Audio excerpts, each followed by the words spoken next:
지난주 말씀의 제목은 나의 힘이 되신 여호와입니다. 나의 힘이 되신 하나님. 어떻게 한 주일 동안 하나님께 힘을 좀 공급받으셨나요? 하나님, 저한테 힘 주세요. 라고 기도하면 하나님 힘 주시나요? 네. 네. 저도 하나님께 힘을 달라고 기도를 합니다. 근데 하나님께서는 저한테 힘을 주시기 전에 먼저 이런 생각을 주시더라고요.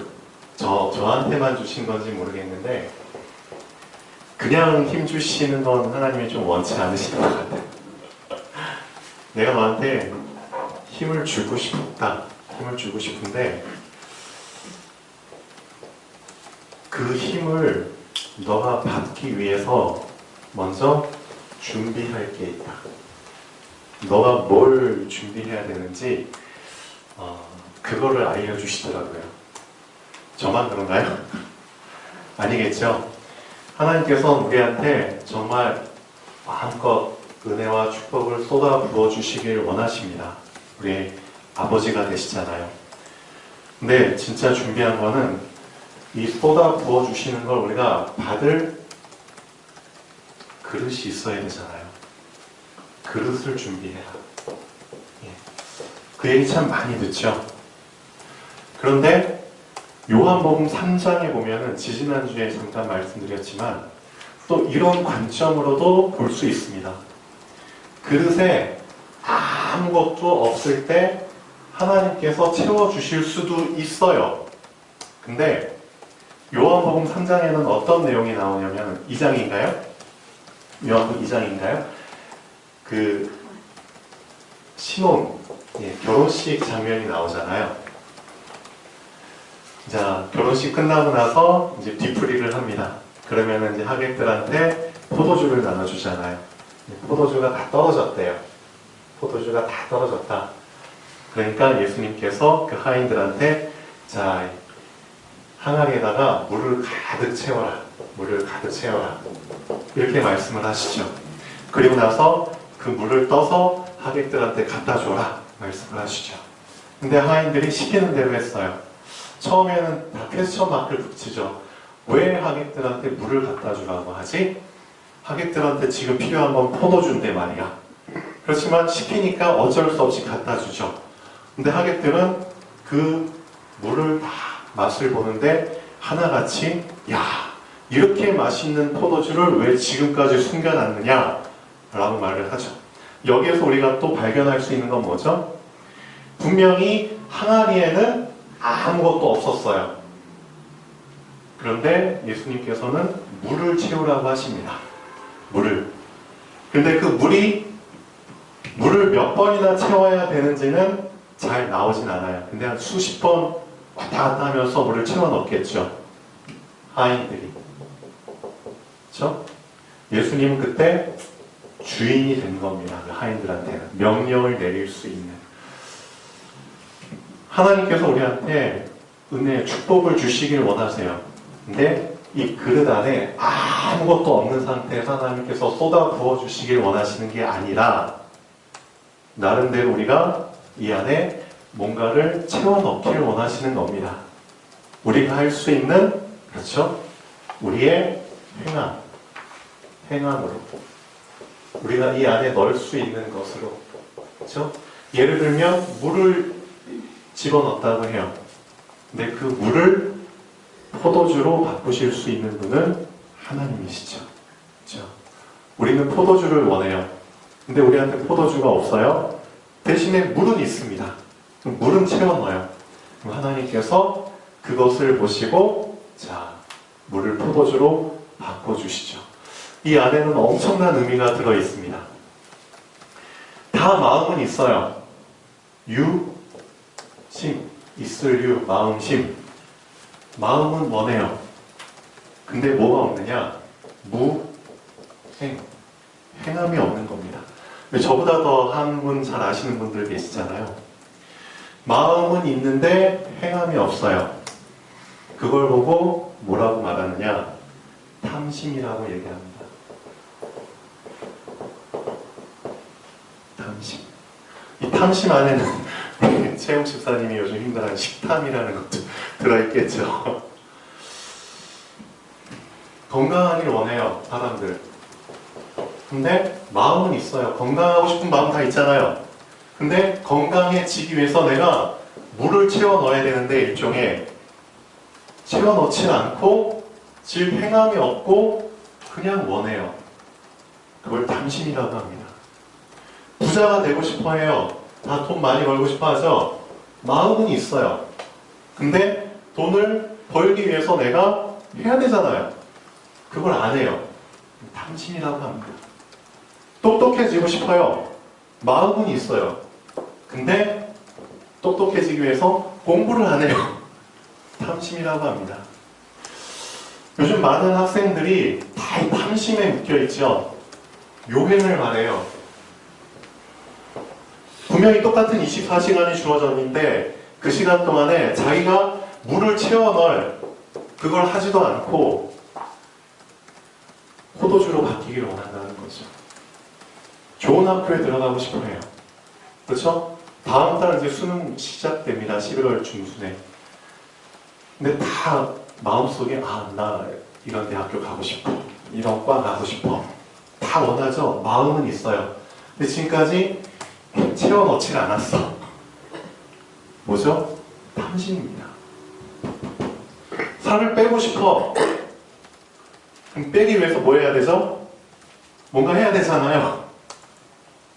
마음이 있으면 행동이 있어야 됩니다. 유심유행. 또 한번 적용해 볼까요? 우리 하나님 자녀들 다 세계 복음을 원해요.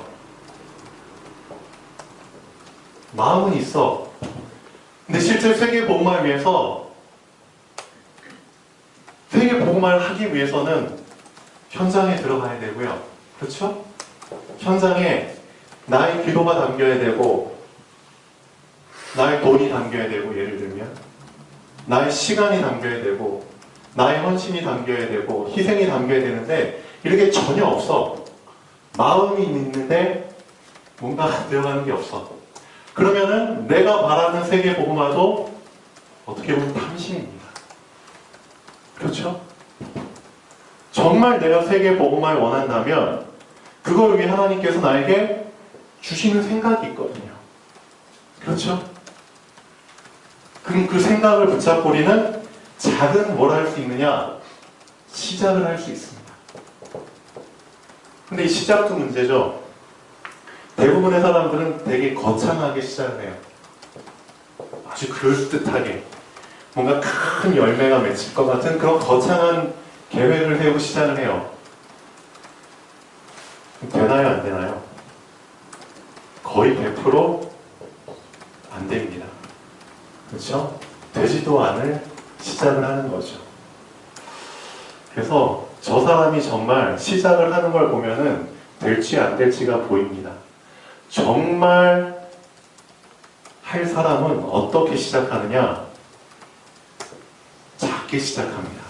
왜냐? 작게 시작해야지만 지속할 수 있거든요. 지속해야지만 열매라는 게 나오거든요.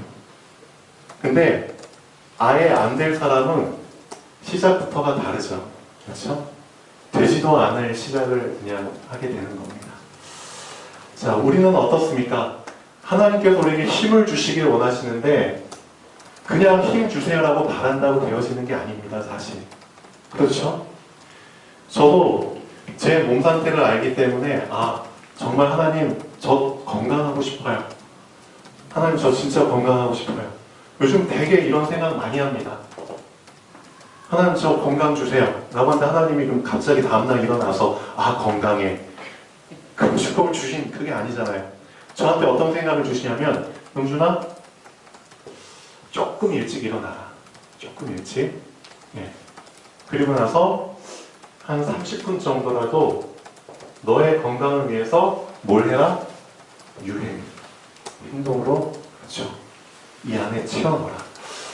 그래서 제가 가까이 있는 제 헬스를 하게 됐죠. 그래서 이제 런닝머신을 뛰어요. 다 헬스클럽 가면 런닝머신 있잖아요.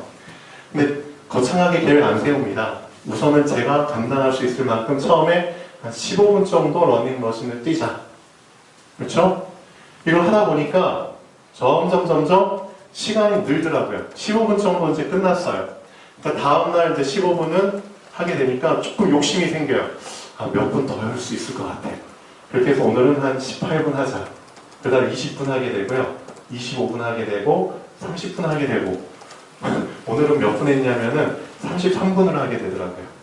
33분 동안 러닝머신 좀 약간 빠른 속도로 걸으니까 경보 한 바퀴 도는, 그렇죠? 4km, 한 4.2km 정도를 걷게 되더라고요. 러닝머신 위에서. 그리고 칼로리가 얼마 정도 빠졌느냐? 한 300칼로리 정도? 킬로칼로리인지 그냥 칼로리인지 모르겠지만 이 정도 빼게 되더라고요. 33분을 했는데. 점점 처음엔 작은 시작을 했지만, 그렇죠? 이걸 지속하다 보니까 계속 늘어나는 거예요. 그렇게 하면서 하나님께서는 나의 기도에 응답을 주시는 겁니다. 하나님, 건강하고 싶어요. 이렇게 지속하다 보니까 저도 모르게 건강한 상태로 지금 되어가고 있어요. 그렇죠? 그게 중요한 겁니다. 정말 이 유심, 마음은 있는데 행동이 없으면, 행함이 없으면은 저는 탐심일 수밖에 없습니다. 오늘 아침에 남들보다는 조금 일찍 일어나서 8시 반에 우리 충룡이하고 같이 이제 학산에 있는 군부대 갔다 왔습니다. 분명히 기도하죠. 저희는 하나님, 이 지역에 있는 우리 군인들이 복음화되기를 원합니다. 세계 복음화에 들어있잖아요. 그래서 참 감사한 게 이 군부대에 그리고 이제 태어난 지 이제 한 몇 달 돼요. 근데 군인들이 되게 먹는 걸 좋아해요. 먹는 걸. 그래서 이제 목사님께서는 이제 우리 동방세교회 목사님께서는 매주마다 이제 가실 때 초코파이 큰 거 초코파이 2박스 하고 요구르트 몇십 개짜리 이렇게 들고 가세요. 근데 이제 저도 이제 좀 뭐 좀 같이 들고 가고 싶어서 이제 거기에 이제 저는 나름대로 캐러멜 한번 들고 가보자. 캐러멜. 그래서 이제 마이쮸 같은 캐러멜 있잖아요. 그걸 이제 한번 얼마 전에 들고 가봤어요. 근데 군인들이 진짜 환장하게 좋아하더라고요. 한 봉지 들고 가는데 몇십 개잖아요. 그러면 군인 1인당 한 2-3개밖에 못 받아요. 그런데도 되게 좋아하더라고요. 그리고 은근히 다음에도 이거 갖고 오면 좋겠다. 그런 사인을 보내죠. 그래서 오늘은 그 마이쮸 캐러멜에다가 제 땅콩 캐러멜까지 한 봉지를 더 갖고 갔어요. 그러니까 군인들 눈이 이제 막 오늘은 2봉지네. 오늘은 좀 더 1인당 몇 개씩 더 가져갈 수 있겠네. 근데 제가 얼마 전에 이제 홈플러스에 가서 장을 보는데 마침 이 캐러멜 할인을 많이 하더라고요. 할인. 그래서 몇 봉지를 샀느냐? 마이쮸 한 5봉지 샀고요. 캐러멜도 한 15봉지 샀어요. 제 트렁크 안에 가득 차 있습니다. 그걸 이제 계산을 하려고 카트를 밀고 이제 계산대 앞으로 가죠. 그러면 주변에 있는 사람들이 은근히 옆에 카트는 뭐 샀나 보잖아요. 그리고 계산원도 봐요. 이제 놀래죠. 아니, 저 사람이 다 먹으려고 샀나? 궁금해 하겠죠. 그래요. 제가 말씀드리고 싶은 건 그겁니다.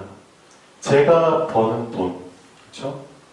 저의 시간, 그런 것들이 마음만 있는 게 아니라 뭔가 작지만 행동으로 나가기 때문에 최소한 저는 하나님 앞에서 제가 원하는 이 세계 복음화는 탐심이 아니다 라고 좀 자부합니다. 여러분도 마찬가지겠죠?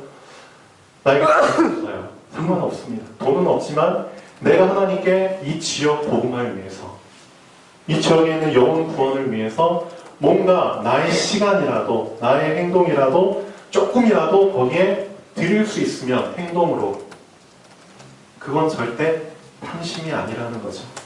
이게 정말 작지만 작은 시장이 지속이 된다면 하나님께서 분명히 살을 붙여주실 거라는 겁니다. 그렇죠?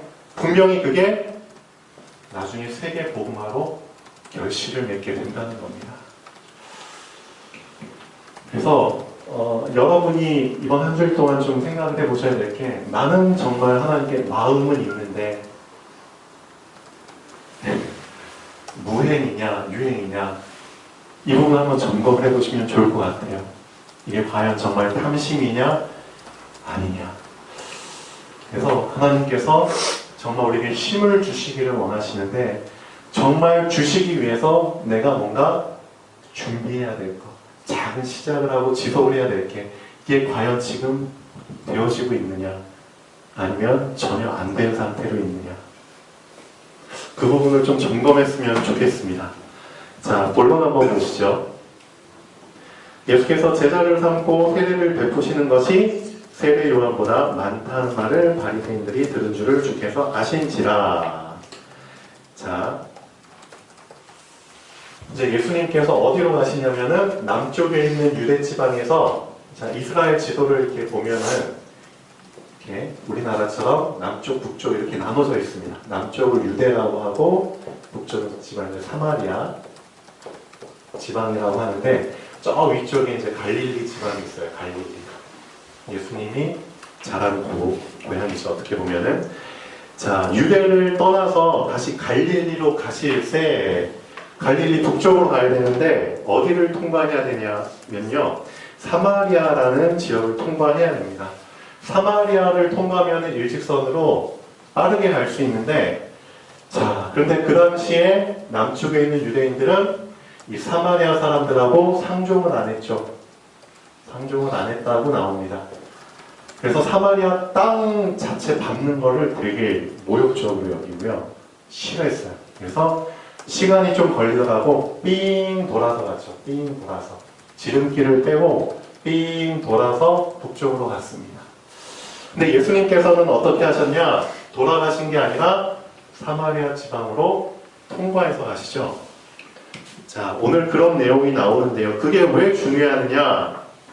엄청 중요한 내용이 들어있습니다. 사마리아에 있는 수가라 하는 동네에 이르셨는데, 야곱이 그 아들 요셉에게 준 땅이 가깝고 거기 또 야곱의 우물이 있더라.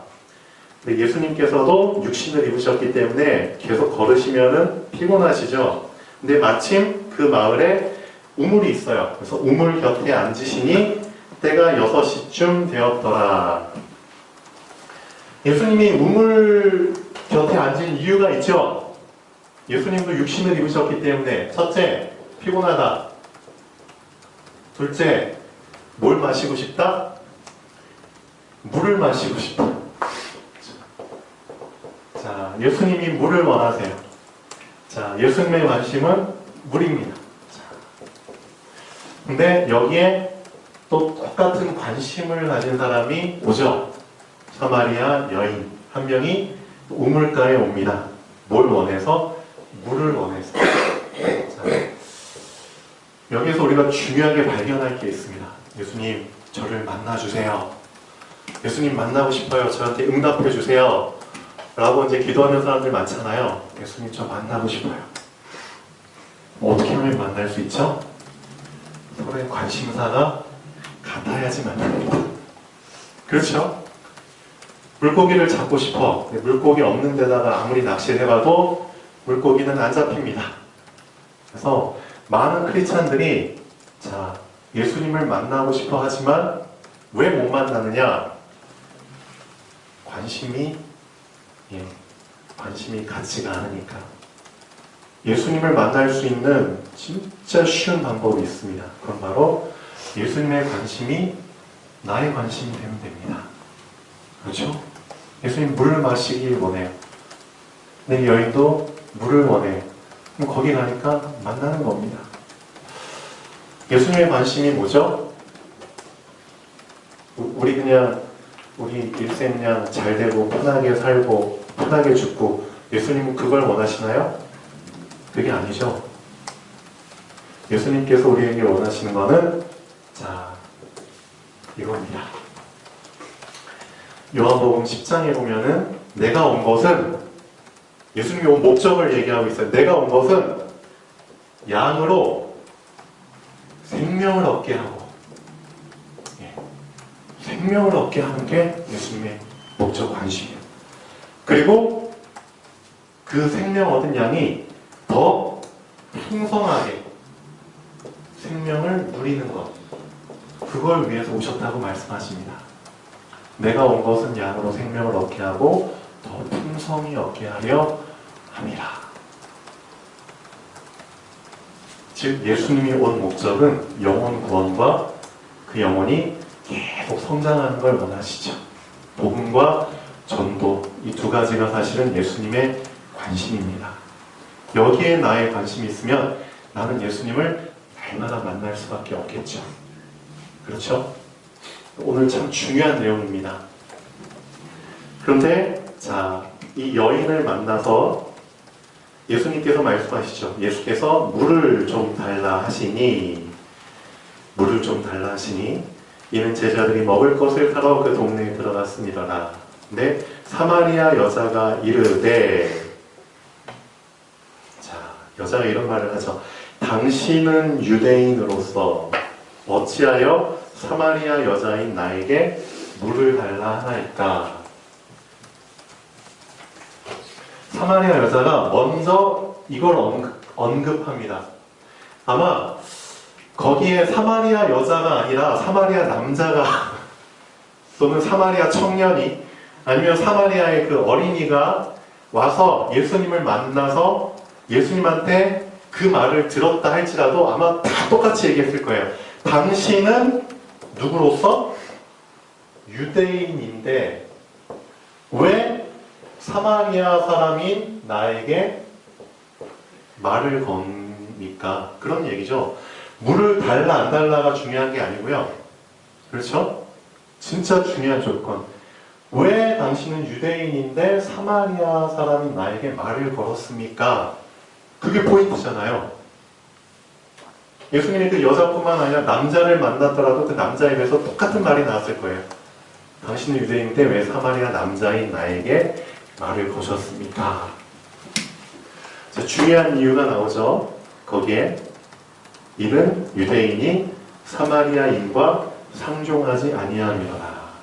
여기에서 우리가 진짜 붙잡아야 될 중요한 게 있습니다. 왜 유대인이 사마리아인과 상종을 안 했는지 역사적인 배경을 보면 알 수 있죠. 다 알고 있는 내용이잖아요. 예전에는 하나였습니다. 하나였는데 자, 이방 민족이 막 쳐들어오잖아요. 그래서 포로로 잡아가고 속국으로 하고 막 전쟁이 없는 날이 없었어요. 근데 북쪽에 있는 사마리아, 이쪽에 있는 사람들이 자, 이방인들과 결혼을 해버렸네. 결혼을 했어요. 결혼. 그리고 자식을 낳아버렸네. 그럼 자식은 혼혈아가 되는 거죠. 씨가 섞여버리는 겁니다. 순수한 유대 이스라엘 혈통이 아니라 이방 민족에 그게 막 섞여 들어온 거예요. 중요한 거는 혈연적으로만 그런 게 아니라 이방인들이 믿고 있는 이방 종교, 이방 풍습, 그런 것들이 다 같이 들어와 버린 겁니다. 그러니까 남쪽에 있는 유대인들이 볼 때는 이건 절대 용납할 수가 없다. 왜냐? 구약 시대에 이스라엘 사람들에게 하나님이 주신 미션은 뭐냐면은 너희들은 자, 결론 한번 보시죠. 너희들은 살아남는 게 목적이다.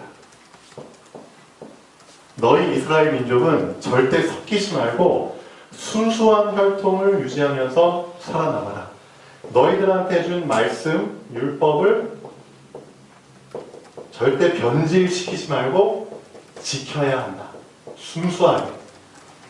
그렇기 때문에 하나님께서는 이방 민족과 결혼하는 것, 그렇죠? 이방 종교와 섞이는 것 절대 원하지 않으셨죠. 구약시대 때 주신 미션이기 때문에 그래요. 살아남는 거, 씨 섞이지 말고, 그 다음에 율법과 말씀을 철저하게 변질시키지 말고 지키는 게 목적이에요. 그러니까 이걸 계속 붙잡았기 때문에 어떻게 보면 사마리아 사람들과 상종하지 않는 게 하나님의 뜻이라고 생각을 하고 있었거든요. 당연한 거죠. 근데 그거는 뭐냐? 구약 시대에 한정된 목적이었다는 겁니다. 구약 시대에 한정된 미션. 그럼 지금은 어떤 시대냐? 예수님이 오셨다는 거죠. 구약 시대를 이제는 빠이빠이 종결시키고 새로운 시대, 신약 시대가 시작됐다는 겁니다. 오늘 말씀의 제목이 말씀과 시간표인데 분명히 말씀은 시간표와 병행해서 가야 되거든요. 맞죠? 근데 지금 이 당시의 유대인들은 말씀은 붙잡았는데 시간표를 놓쳐버린 겁니다. 예수님이 오시고 나서 시간표가 어떻게 바뀌어버렸느냐? 신약 시대는 이제 어떻게 돼버렸느냐? 살리는 것과 말씀을 전파하는 것이 이제 미션이 돼버린 겁니다. 구약 시대 때는 살아남는 게 미션이었는데 이제는 예수님 오고 나서는 살리는 게 미션이 돼버린 겁니다. 살리는 게. 살리려면 어떻게 해야 되죠? 가야 되잖아요.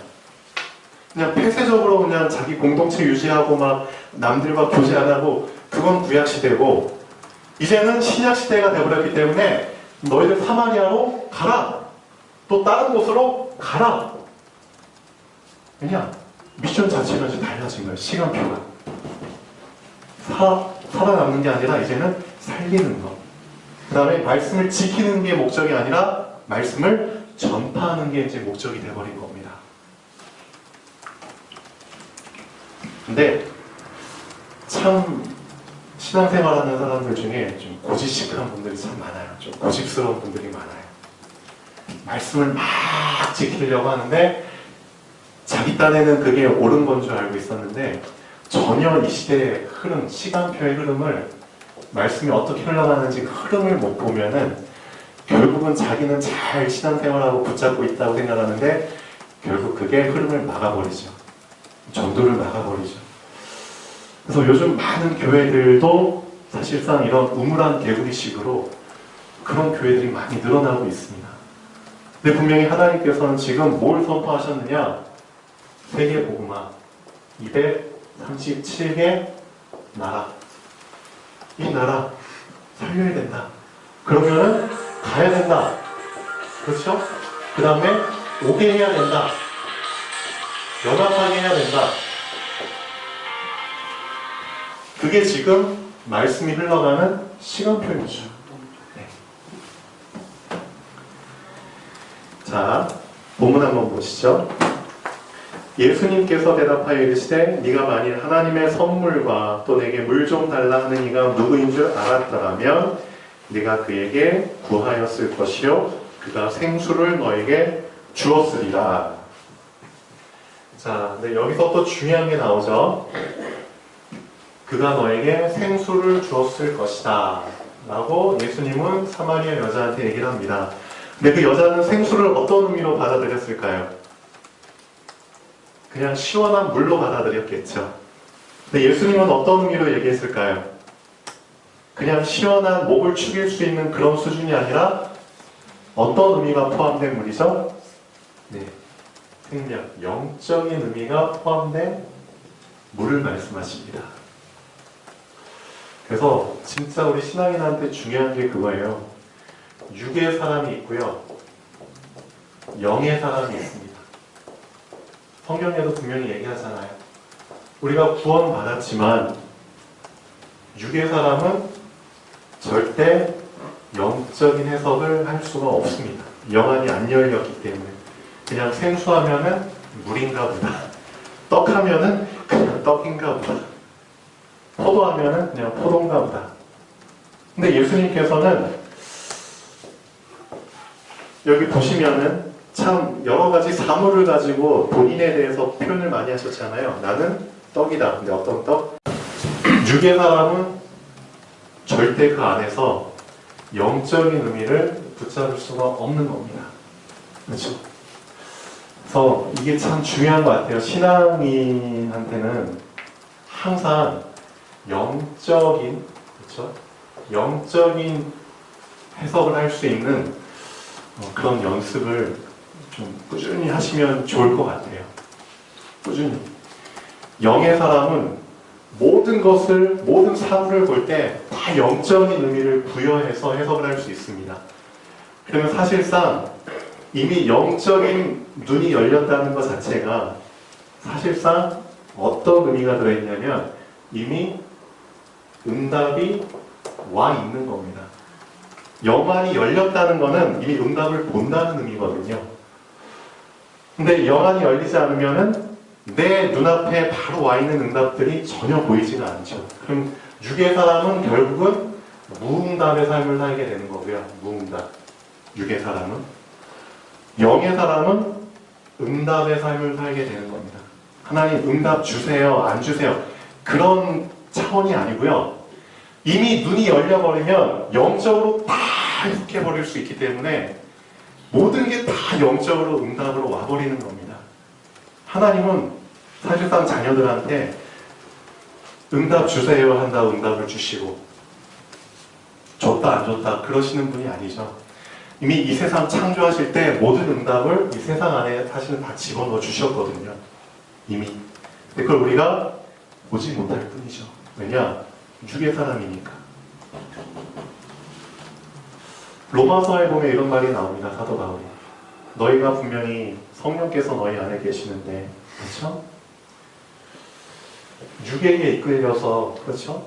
육에게 이끌려서 살면은 육으로 망할 것이지만, 그렇죠? 너희가 성령의 인도를 받으면 열매를 맺을 거라고 분명히 얘기를 하고 있죠. 자, 결론 보겠습니다. 예수님이 오셔서 말씀의 시간표가 새롭게 시작되었지만 분명히 시작됐죠. 유대인이 사마리아 사람들과 상종하지 않은 이유 속에 아직까지도 구약의 시간표에 매여서 신약의 시간표를 붙잡지 못하는 모습을 발견할 수 있습니다. 우리한테도 그런 모습들이 종종 있죠. 그걸 정말 봐야 됩니다. 말씀과 시간표는 이건 정말 중요한 내용입니다. 같이 가는 것이지 서로 충돌하는 것이 아닙니다. 내가 붙잡고 있는 말씀이 시간표의 흐름과 충돌을 일으키게 되어버리면 결국은 전도를 맡게 되는 결과를 초래하게 됩니다. 사도행전 10장 9절에서 16절까지 한번 보시죠. 어떤 내용이 나오는지 다 알고 있죠? 베드로입니다. 예루살렘 교회의 최고 리더 베드로. 이 베드로마저도 시간표를 놓쳐버린 겁니다. 그 시대에 하나님이 원하시는 그 말씀의 시간표의 흐름, 그 말씀이 어디까지 흘러가야 된다? 이방인한테까지 흘러가야 된다. 이제 새로운 흐름이 시작됐다. 그래서 베드로한테 환상을 통해서 사인을 주시죠. 기도하는 가운데 하늘 문이 열리고, 그렇죠? 보자기에 담긴 온갖 종류 짐승들이 다 들어있는데 그것들을 먹어라 라고 하잖아요. 근데 베드로는 말합니다. 본인이 붙잡고 있는 말씀을 기준으로 볼 때는 율법이잖아요. 먹어서는 안 될 짐승들이거든요. 본인은 잘하고 있다고 생각을 하는 거예요. 이 유대인들처럼 사마리아인과 상종 안 하는 것이 나의 신앙을 지키는 거다. 똑같거든요. 베드로도 마찬가지예요. 이것들, 불순한 것들을 먹지 않는 게 나의 말씀 신앙을 지키는 거다. 근데 하나님께서 먹으라고 해요. 그럼 베드로는 이렇게 말할 수 있겠죠. 아니 하나님이 직접 이 율법에 먹지 말라고 했는데 왜 또 먹으라고 하십니까? 왜 한 입으로 두 말 하십니까? 하나님이 잘못된 거 아닙니까? 라고 얘기할 수 있거든요. 근데 이걸 아셔야 됩니다. 하나님의 말씀은 시간표와 관련이 돼서 하시는 것이지 시간표하고 전혀 상관없이 계속 변치 않게 붙잡아야 되는 그런 의미가 아니라는 겁니다. 근데 많은 사람들이 이제 이 부분을 많이 좀 혼동하고 있죠. 근데 하나님께서 말씀하시잖아요. 내가 깨끗게 했다. 그렇죠? 예수님이 오셨잖아요. 그래서 모든 걸 다 깨끗게 하셨어요. 그렇죠? 그리스도 붙잡으면은 모든 게 다 깨끗게 돼요. 이제 새로운 시간표가 시작됐어. 그러니까 먹어도 돼. 그러니까 이방인한테 복음 전해도 돼. 근데 본인은 그 시간표를 놓치고 계속 말씀만 붙잡고 있는 거죠. 이런 부분이 은근히 많습니다, 우리한테도. 그거를 깨기 위해서 하나님이 사람들을 통해서 계속 흔들잖아요. 그럼 잘 생각해 보세요. 자, 지금은 우물 안의 개구리가 우물 밖으로 나와야 하는 시간입니다. 우물 안에 있는 나의 말씀이 우물 밖으로 나와야 되는 시간입니다. 나만 우물 속에 들어있는 게 아니라 내가 붙잡고 있는 말씀도 우물 속에 들어있기 때문에 그 우물 속에 들어있는 말씀을 밖으로 꺼내야 되는 시간표입니다. 이 부분은 좀 깊이 생각을 해보셨으면 좋겠습니다. 자, 서론 한번 잠깐 다시 보시죠. 이런 게 있잖아요. 자, 하나님이 우리나라에는 4계절을 주셨죠.